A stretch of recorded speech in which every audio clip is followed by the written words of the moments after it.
नमस्कार। 47 वर्षीय युवक जिनकी मैं हस्तरेखाओं को देखने जा रहा हूँ, किस किस प्रकार की गतिविधियाँ आपकी उंगलियों पर हैं, आपके हाथ के पर्वतों पर हैं, आपकी रेखाओं में हैं, इन सबको मैं यहाँ बताऊँगा और अंत में आपके सवालों के जवाब दूँगा। सबसे पहले बात कर लेते हैं आपकी सबसे छोटी उंगली कनिष्ठा के बारे में। इसकी उंगली की लंबाई सामान्य रूप से ठीक है, यानी जब ये लंबाई अपने आप में सूर्य की उंगली के लगभग नज़दीक पहुंचने का प्रयास करे तो व्यक्ति मन से ईमानदार होता है, कर्म करने में अपनी अभिव्यक्ति रखता है, सही सोच रखता है दूसरों के प्रति।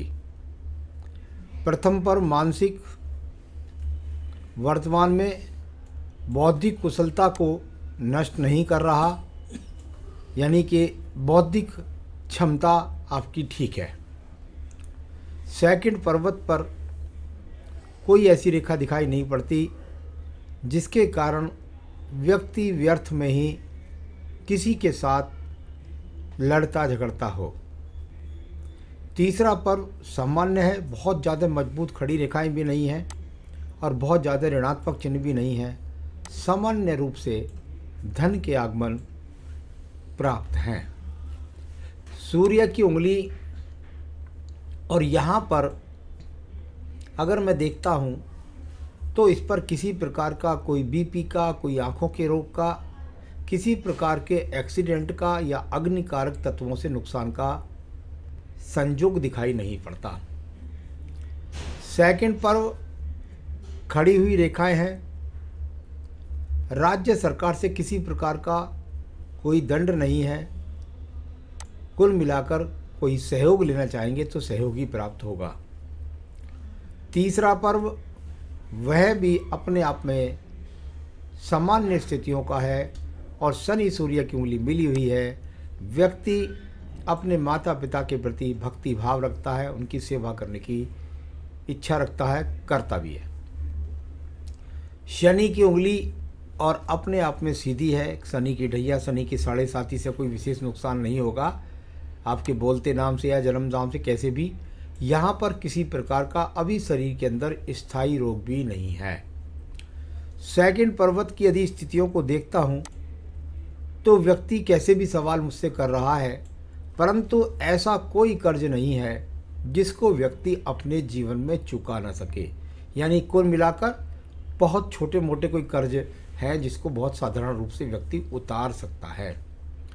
तीसरा पर्व भी अपने आप में अनुकूल है। अपनी मेहनत, अपनी हिम्मत से अपने परिवार को संचालित करने की ताकत भी व्यक्ति के अंदर मौजूद है। आइए बात करते हैं आपकी बृहस्पति की उंगली के प्रथम पर्व के बारे में। यहाँ से शुगर, कोलेस्ट्रॉल, लीवर, किडनी, इस तरह का कोई भी रोग नहीं है। सेकंड पर्वत की जो स्थिति है उसमें आपकी पत्नी का सहयोग आपके साथ, आपका पति पत्नी का आपसी तालमेल बहुत सुंदर वर्तमान में नज़र आता है।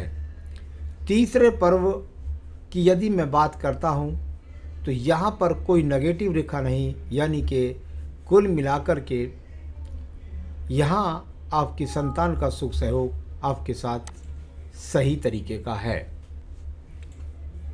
चलिए बात करते हैं आपके पर्वतों के बारे में। अगर मैं पर्वतों में पहुंचता हूं तो मुझे यहाँ दिखाई पड़ता है जाने के बाद कि कुछ नाड़िका रेखाएं के बाद ये रेखाएं कुछ खड़ी हैं। सबसे बड़ी प्रॉब्लम ये है कि इन रेखाओं को जब हम पाउडर से दर्शित करते हैं तब जाकर के ये कुछ इस तरीके की नज़र आई। यानी अगर मैं सामान्य हाथ में देखूं तो ये बहुत ही एक तरह से अस्त तरीके से है। यानी अगर अस्त तरीके की रेखाएं आज की तारीख में हैं तो ये उज्ज्वल तो जरूर होंगी। जब तक ये मजबूती से खड़ी हुई नज़र नहीं आएंगी, स्पष्ट रूप से दिखाई नहीं देंगी, तब तक आपके जीवन में अच्छे धन के आगमन के लिए आपको संघर्ष करना होगा। वर्तमान में भी कुल मिलाकर धन के आगमन बनाए हुए हैं। सूर्य के पर्व की यदि बात करता हूँ तो यहाँ पर अगर मैं देखूँ तो कुल मिलाकर के कोई बहुत बड़ा प्रमोशन नहीं, कोई बहुत बड़ी उन्नति नहीं, कोई राजनीतिक लाभ नहीं, कोई बड़े पद की प्राप्ति नहीं। तो कुल मिलाकर सामान्य पर्व और सामान्य सम्मान दिखाई देता है। आइए बात करते हैं आपकी शनि की उंगली के बारे में। शनि का पर्वत और शनि के पर्वत की स्थिति यदि देखते हैं तो यहाँ भी अगर रेखाएं देखता हूँ तो अभी इस थोड़ा सा हल्की हल्की नज़र आनी शुरू हुई हैं।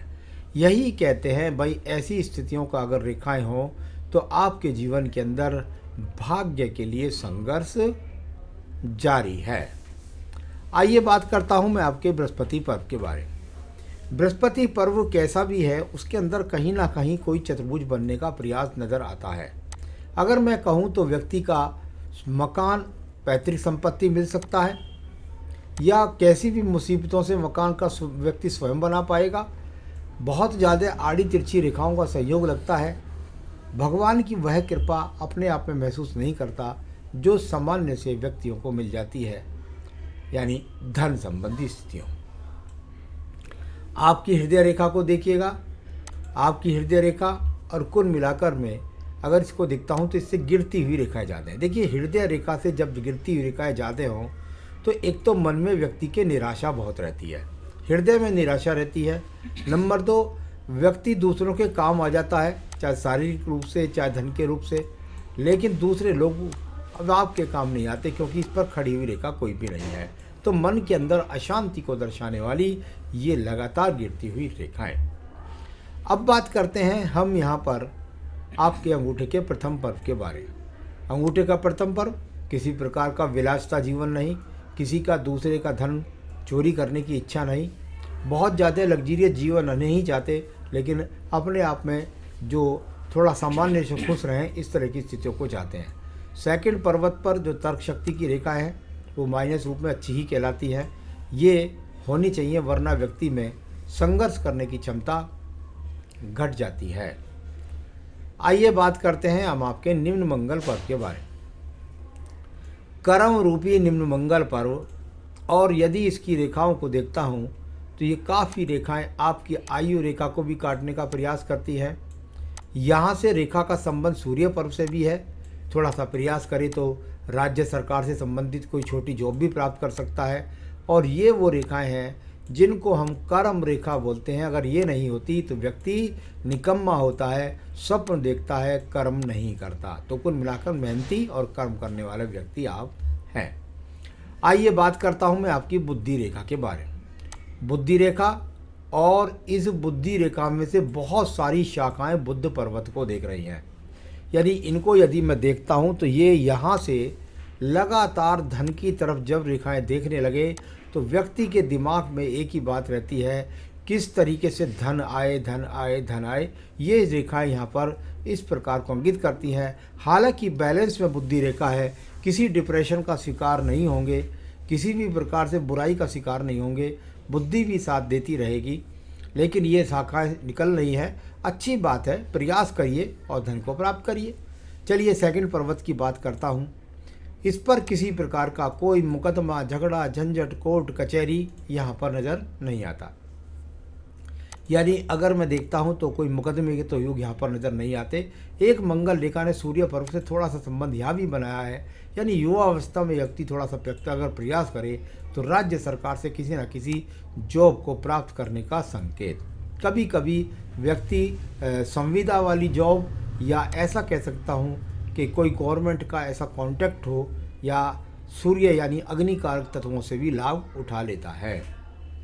चंद्र पर्वत की स्थिति को देख लीजिएगा, नीचे का चंद्र पर्वत, और यदि मैं सामान्य रूप से कहूँ तो इसमें कोई भी डिप्रेशन की रेखा नहीं है।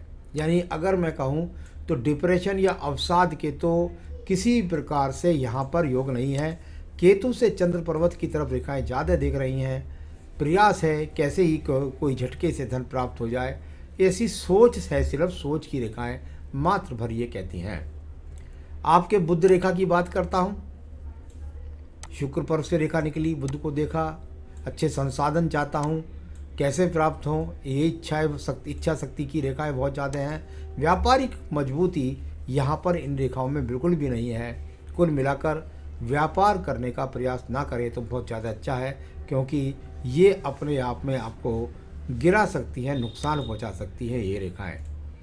यहाँ पर बात करता हूँ मैं आपकी भाग्य रेखा के बारे में। भाग्य रेखा किसी भी रूप में लगातार चलती रही, यानी व्यक्ति के जीवन के अंतर्गत निश्चित रूप से ये वो रेखा है जो कैसी भी स्थिति है, परंतु व्यक्ति के पास धन का आगमन लगातार बना हुआ है। तो ये इस प्रकार की रेखा यहाँ पर, इसको मैं ज़्यादा बुरी नहीं कह सकता। हाँ, भले ही इसे बहुत सारी राहु रेखाओं ने काटा है, तो व्यक्ति अपने आप में संतुष्ट नहीं है अपने धन की स्थितियों से। आइए बात करते हैं आपके मंगल रेखा के बारे में। मंगल रेखा यानी आपके जीवन के अंदर अगर इसको देखूं तो ये लगभग ऐसा समझिए कि 60 वर्ष तक इसकी रेखा का आपके हाथ के अंदर संयोग रहा, यानी ये सभी विपत्तियों से निकालने का काम पिछले समय से ही ये रेखा आपके समय में, आपकी उम्र में करती रही है। तो ये आपकी मंगल रेखा है। शुक्र पर्व की स्थितियाँ ज़्यादा विचलित है। जब ज़्यादा शुक्र पर्वत आड़ी तिरछी रेखाएं, मार्वस रेखाएं, कटिंग रेखाओं से एकत्रित हो जाए तो व्यक्ति के जीवन के अंतर्गत ये वो पर्वत है जो बताता है कि आप अपने संसाधनों से असंतुष्ट हैं। यहाँ बात करता हूँ यदि आपकी मणिबंध की, तो 4 रेखाएं दिखाई देती हैं। ये अच्छी 3 रेखा, यानी कुल मिलाकर आयु का अच्छा संकेत होता है, साथ ही साथ अच्छे स्वास्थ्य का भी संकेत है, सहयोग भी है पत्नी का और बच्चों का भी। यहाँ पर ये 2 मुखी रेखा, कुछ पैतृक संपत्ति मिली, और उसके बाद ये आयु रेखा पूरी तरीके से इसमें से एक शाखा निकलकर बृहस्पति को भी गई, यानी व्यक्ति के जीवन की इच्छाएं भी पूरी होंगी और साथ ही साथ आयु भी व्यक्ति की लगभग 85 वर्ष के आसपास। तो ये इस तरह से सारी रेखाएं मैंने आपकी पढ़ी। ये इसमें आपको बताता हूँ आपके सवालों का जवाब। मेरे द्वारा किया गया कार्य पूर्ण होते हुए भी अपूर्ण क्यों है? आपके द्वारा किया हुआ कार्य अपूर्ण क्यों है?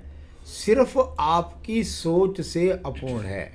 हर व्यक्ति के जीवन के अंदर उसका एक नियमित आय होती है, और उस नियमित आय से व्यक्ति यदि संसाधनों को ज़्यादा ऊंचा फूंकने की कोशिश करेगा, कूदने की कोशिश करेगा, तो आपको ऐसा लगेगा जैसे मेरे द्वारा किया गया कार्य पूर्ण होते हुए भी अपूर्ण क्यों है। यानी अपने आप में कहीं ना कहीं असंतुष्ट मन से रहना, लेकिन बहुत समय तक नहीं रहेंगे, डिप्रेशन का शिकार नहीं होंगे, क्योंकि यहाँ पर हाथ में ऐसी कोई भी रेखा नहीं है। तो थोड़ा सा कुछ पूजा पाठ बताऊंगा, वो कर लेंगे तो उसके बाद वो स्थिति आप में महसूस नहीं करेंगे।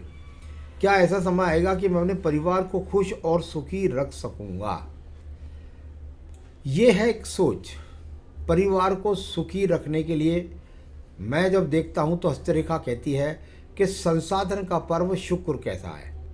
संसाधन का पर्व शुक्र अगर मैं देखता हूँ तो बहुत पीड़ित है, यानी व्यक्ति के अंदर अनएक्सपेक्टेड इच्छाएं बहुत ज़्यादा हैं और वो अपने स्रोतों से ज़्यादा हैं। यानी कुल मिलाकर अगर आप स्रोतों से ज़्यादा और आपके पास कोई अन्य आगमन नहीं बनेंगे तो आप अपने परिवार को ऐसा महसूस करेंगे कि मैं इसको खुश नहीं रख पा रहा हूँ, सुखी नहीं रख पा रहा हूँ, जबकि आपकी बुद्धि भी ठीक है और आपका मन भी मजबूत है। तो कुल मिलाकर के वो हृदय रेखा से जो डाउन रेखा गिर रही हैं वो आपके मन के अंदर ऐसी चीज़ों को घुसेड़ती है, डालती हैं, जिससे आप ऐसा महसूस करते हैं। मेरे साथ हो रहे अशुभता का कारण क्या है? वही बात आ गई।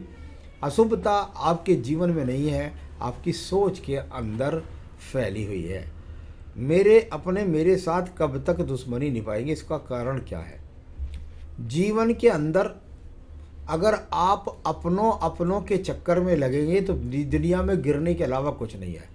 व्यक्ति जीवन में जब पैदा होता है तो वो बिल्कुल ऐसा होता है, धीरे धीरे अपने संघर्षों से लड़ता है, पैरों पर खड़ा होता है, फिर अपने आप को सिद्ध करने के लिए जीवन में आगे बढ़ता है। जब व्यक्ति के अंदर बहुत ज़्यादा इच्छाएं हो तो उसे अपने पर न लगा करके बच्चों की शिक्षा पर मजबूती से ध्यान लगाना चाहिए। फिर उसके बाद अब उसकी मजबूती बनती चली जाती है। अपनों के साथ मेरे साथ कब तक दुश्मनी निभाएंगे? इसका कारण क्या है? आपकी सोच में मैंने बार बार बताया कि ऐसा कुछ नहीं है। आप नेगेटिव ना सोचें और धीरे चलें, सुरक्षित पहुँचें। अचानक धन प्राप्ति का योग कोई भी नहीं है। तो क्या करें आप, जो आप मन से संतुष्ट हों और आपको चारों तरफ खुशी ही खुशी नज़र आए। इसके लिए आपको मजबूत करना होगा स्वयं को। अब आइए मैं बात बता देता हूँ आपको क्या करना चाहिए। देखिए, मेरी तरफ से कोई रत्न आप ना पहने। मेरी तरफ से सिर्फ़ और सिर्फ मैं आपसे एक बात कहूँगा कि आप प्रतिदिन अपनी पूजा के अंदर आप भगवान शिव की स्तुति को जोड़िए। किसी भी तरह से शिव के मंदिर में जाना है, शिव की पूजा करना है, रुद्राष्टकम का पाठ करना है और एक माला का जाप जो है वो आपको रोज़ाना मृत्युंजय मंत्र का करना है। जब मैं मृत्युंजय मंत्र की माला का जाप करता हूँ तो इसका मतलब कोई मार्केस की बात नहीं करता हूँ। इसका मतलब करता हूँ मन से मजबूत होकर के भोले की कृपा प्राप्त करके व्यक्ति अपनी परिस्थितियों में अपने दुश्मनों को हरा देता है। तो ये पूजा आपको भगवान शिव की करनी है, रुद्राष्टकम पढ़ना है और साथ ही साथ आपको केवल मृत्युंजय मंत्र की एक माला का जाप रुद्राक्ष माला से रोजाना करें। फिर देखिए आपकी स्थितियों में आपको स्वयं चारों तरफ खुशी ही खुशी नज़र आएगी। नमस्कार।